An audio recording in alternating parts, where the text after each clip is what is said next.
What's going on, guys? JPS back for another video, and today we're going to be reacting to American versus European suburbs and why US suburbs suck. So American suburbs are something I'm very familiar with. Growing up in the United States, I feel like American suburbs tend to be a lot less pedestrian friendly, a lot more uniform with how the houses look, the lawns, but also isolated at the same time with, a lot of space between you and your neighbor. And it's not uncommon to never really speak to your neighbor, which is a shame in some cases. But European suburbs are something I know almost nothing about. On my trips to Europe, I've really been in cities and city centers and stuff, so I haven't had much of a chance to explore the suburbs and really branch out and have a more extensive view of it. So when it comes to the comparison, I don't really have much to compare against. So this should be a really interesting video for me. Hopefully I'll learn a lot and see why what I've been living with has sucked. So yeah, hit the like button, guys, hit subscribe, and let's get right into this. And I'm going off the title. I'm not making any claims yet. That's what they're saying here. This is a typical American suburban street. It's wide, the houses are very far apart and look mostly the same. Exactly. There is barely anything on the well-manicured lawns, post boxes, a few trees or bushes, and the occasional fire hydrant. Now compare these to a suburb in... Guys, I promise I didn't watch the video or even look at anything, because he said exactly what I just said. I didn't mean to say that already.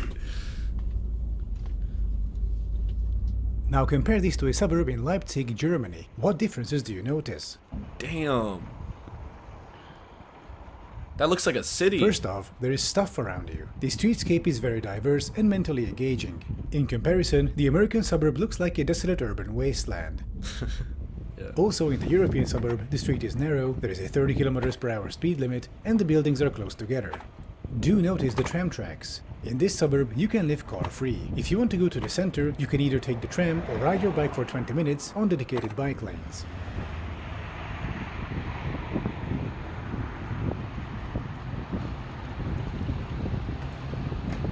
Or take the S-Bahn because there's also a train station. In the American suburb, you have no option but to drive. Head out onto the busiest road, a horrifying mix of street and road, onto the jammed highway, and after an hour you'll be in the center, searching for a parking spot.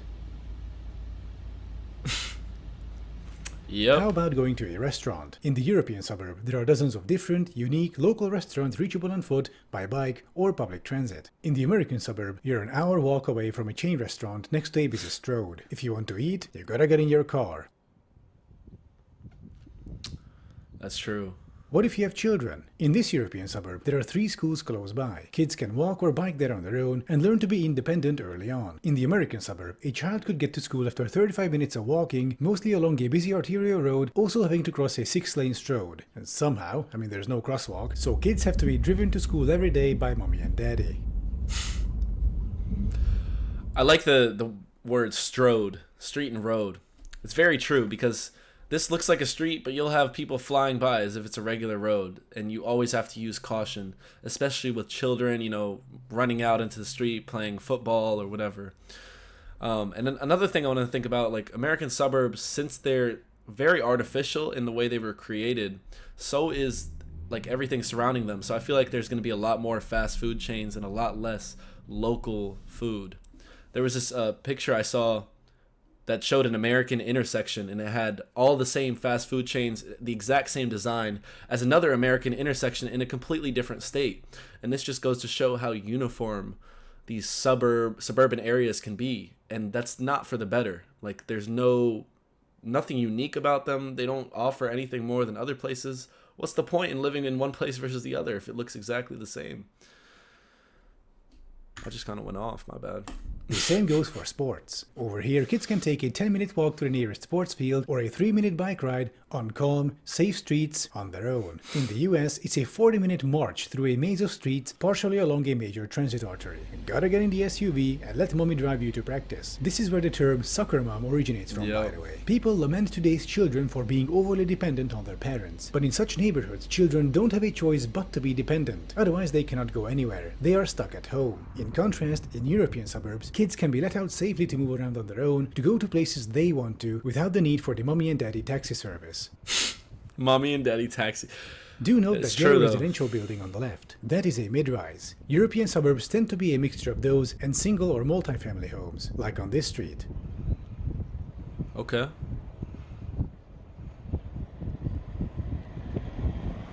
Zoning in US suburbs only allows for single-family homes, and they are usually placed very far apart, leading to low density and long distances. This makes public transportation non-viable. Over here in Europe, hundreds of people live within walking distance of this tram stop. In the US, if you put a tram stop here, you'd have a few dozen people living within walking distance. Meaning, even if you built public transit here, almost nobody would take it, because no matter how you build it, people would be too far away from it. If you're half an hour away on foot from the nearest tram stop, you'll take your car instead, and people do. So giant highways had to be built, rammed right into the city, usually demolishing non-white neighborhoods in the process. The end result was mass motorization all across America, constant traffic jams, noise and pollution, but not for the suburbanites. It was the urban dwellers, particularly those who were poor, who had to live near high traffic areas in cheap, low-quality housing. The suburbs also became a growth Ponzi scheme, where income from the suburbs couldn't cover future infrastructure overhauls, so the city had to expand and sell new properties constantly to get enough money to maintain what they already have. Not Just Bikes did a great video about this, link in the description. The suburbs and car-centric development were useful political tools in the 1950s to enforce a Christian conservative, white nationalist hierarchy within American society, where white men are on top, women are at home, fully dependent on their husbands, and where all resources are channeled towards the white middle and upper class in the form of billions in state subsidies, and the rest of society, poor people, non-whites, were left to fend for themselves in decaying. I mean, what he's talking about right here is white flight. This is when African Americans were freed from slavery, moved up north to the cities, and white people didn't like that, so they moved out of the cities and they moved to the suburbs. That's literally like exactly what happened. So, but the way he's describing it, like this is a really good video. Like we're going into some serious depth here in not that much time. It's very impressive.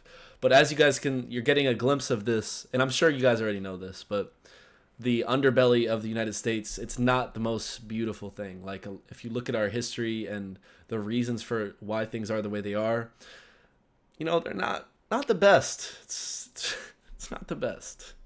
Urban centers sucked dry financially by the parasitic suburbs around them. Car-centric planning became a weapon of choice for conservatives in order to maintain the unequal status quo. And this phenomenon isn't unique to America. In Europe, as our cities transition away from cars, the opponents of this change are almost always conservatives. While the incumbent Paris mayor campaigned on eliminating 50,000 parking spaces, her conservative opponent, who looks frankly diabolical even by French standards, wanted to halt decongestion measures. In Prague, a city overrun by cars, conservatives keep screaming about the cyclo-fascists ruining the city after a shadow is painted somewhere. Meanwhile, conservative district mayors are busy turning sidewalks into parking lots. In Madrid, the conservative city leadership cancelled the ultra-low emission zones, leading to local protests to bring them back. In Budapest, we have Orbán's far-right conservatives screaming about how there is a witch hunt against drivers by the new center-left mayor, and complaining how in inner-city Budapest it's almost faster to walk now than to drive. Even in Germany, Bavarian conservatives are Isn't that the point, though?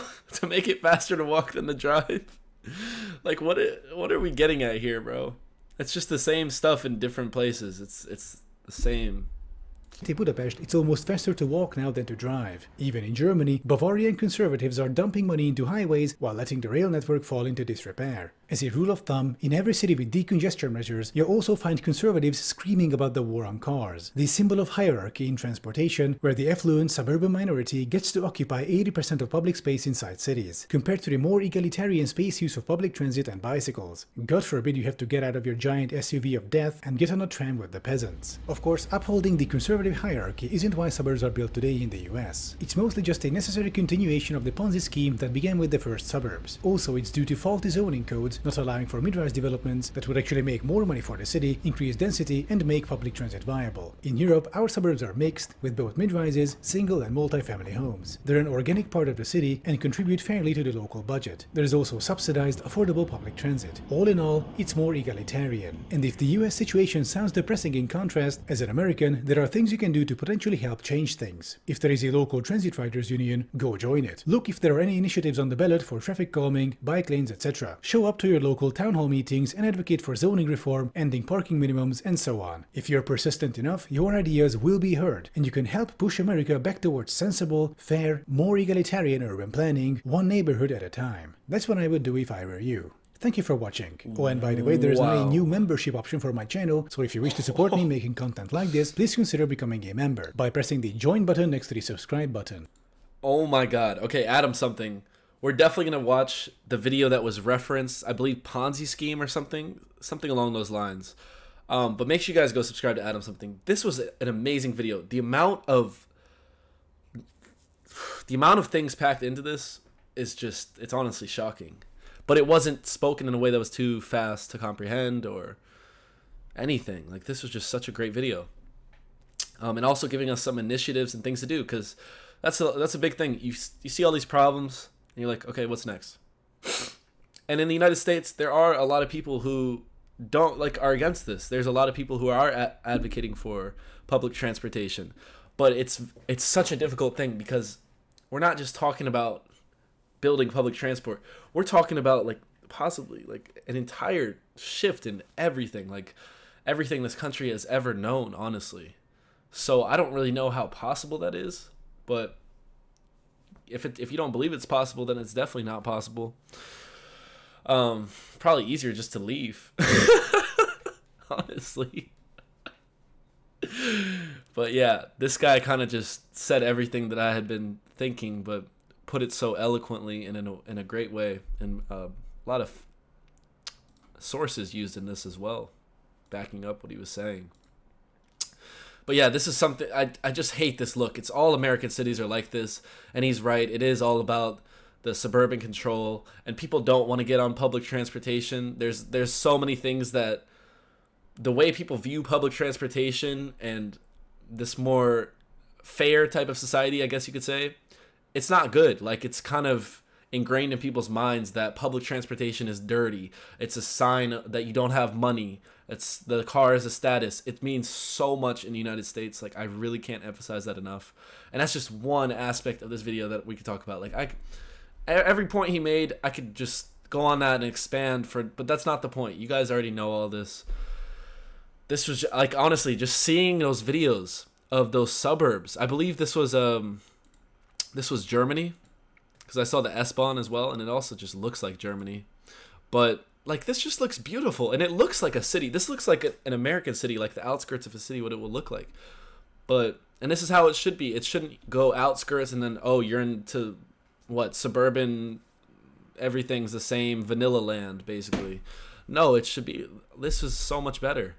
And then everyone, even if you live out here, you could still access everything in the city, work in the city, provide. This is amazing. But yeah, wow, what a great video. I really want to look into this some more. So hopefully you guys enjoyed this. Let me know what you think about American suburbs and European suburbs, for those of you who live. And again, this video is presenting it from this very specific narrative. There's, having all this space, it can be nice. It is very nice to have all that space and to have your own big house and all that. But it's not that simple. There's going to be a lot of cons that come with that. And I don't think it's that simple. Because I'm sure you guys are going to have some complaints about suburbs in Europe. So let me know. What's it actually like? Comment down below. Try and give the most honest representation of your experience living in a suburb in Europe. For those of you who live in the suburbs. And even if you don't live in the suburbs, feel free to comment anything. I really appreciate you guys who continue to comment on the videos. So thanks so much for watching, guys. Hit that like button, hit subscribe if you enjoyed, and I will see you all in the next one.